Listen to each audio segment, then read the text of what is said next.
कैसा था आपका हाथ पहले?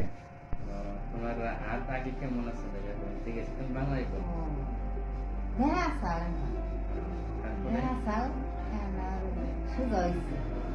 করার পরে না এনে আহার পরে মানে আহার পরে। বহুত আনি আরাম হয়েছে তোমার কাছে আইয়া ভালো হইলো।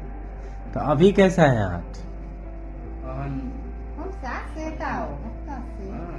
हाथ उठता है, ऊपर उठता है, उठा के दिखाइए, ওটা গেল ভালো। दिखाइए ऊपर उठा के कंधा के पास।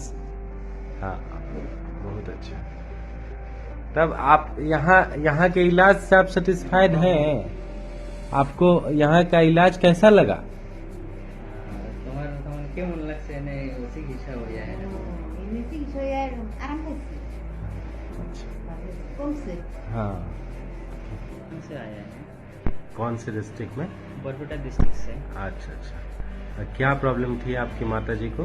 मेरा मम्मी का प्रॉब्लम वो बाजू का पहले टूटी थी उसके बाद इधर आके अपने लैंग्वेज में आप बोल सकते हैं, आपके लोगों को समझ में भी आएगा। আচ্ছা অবশ্যই মই তাৰমানে মোৰ অসমৰ পৰা আহিছিলোঁ মই মোৰ মাৰ কাৰণে আহিছিলোঁ মোৰ মাৰ মানে হাতত সেই পিছল খাই ভাঙছিল ভাঙাৰ পিছত জোৰা লাগছে বুলি মানে এক্সৰে যোগেদি গম পাইছিলোঁ তাৰপিছত